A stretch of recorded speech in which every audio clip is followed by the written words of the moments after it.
আসসালামু আলাইকুম। বৈশাখ আসলে পান্তা খাওয়ার ধুম পড়ে যায়, তাই ইলিশ মাছ ছাড়াও কিভাবে মজাদার সহজেই এই পান্তা খেতে পারবেন সেটাই আজ দেখাবো।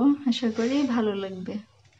তো এখানে আমি এক বাটি পান্তা ভাত নিয়েছি। এটার কোনো পরিমাপ নেই, আপনি যতটুকু ইচ্ছে নিতে পারেন। আর একটা বাটিতে নিয়েছি আমি, যেহেতু পান্তা ভাত পানি থাকে এর জন্য বাটিতে নিলে সব থেকে বেশি ভালো হয়। প্লেটে নিলে ছড়িয়ে যায়, পানিও পড়ে যায়। তো পান্তা ভাত কিভাবে তৈরি করবেন, রাত্রে যখন খাওয়ার জন্য ভাত রান্না করবেন একটু বেশি পরিমাণে চাল দিবেন। খাওয়ার পর যে ভাতগুলো থাকবে সেগুলো তো পানি দিয়ে রেখে দিবেন।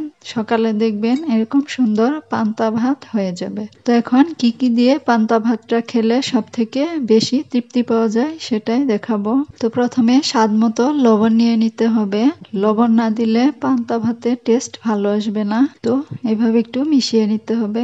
এরপর দিয়ে দিব পাট শাক, এরপর দিয়ে দিব আলু ভর্তা, আর এখান দিয়ে দিব পেঁয়াজ আমি মাঝখান দিয়ে কেটে নিয়েছি। আর দিব কাঁচামরিচ, চাইলে শুকনা মরিচ দিয়েও খেতে পারবেন। তবে আমি এইভাবে আলু ভর্তা, পাট শাক, কাঁচামরিচ আর পেঁয়াজ দিয়ে খেয়ে দেখেছি, অসাধারণ লাগে। আপনারা চাইলে শুকনা মরিচ দিয়েও খেতে পারেন। তো আমি একটা শুকনা মরিচ নিয়ে নিলাম।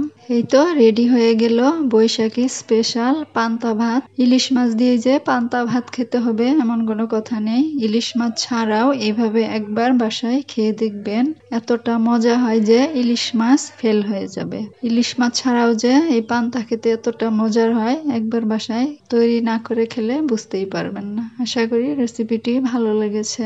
তো ভালো লেগে থাকলে প্লিজ লাইক, শেয়ার, কমেন্ট করে চ্যানেলটি সাবস্ক্রাইব করে পাশেই থাকবেন। আল্লাহ হাফেজ।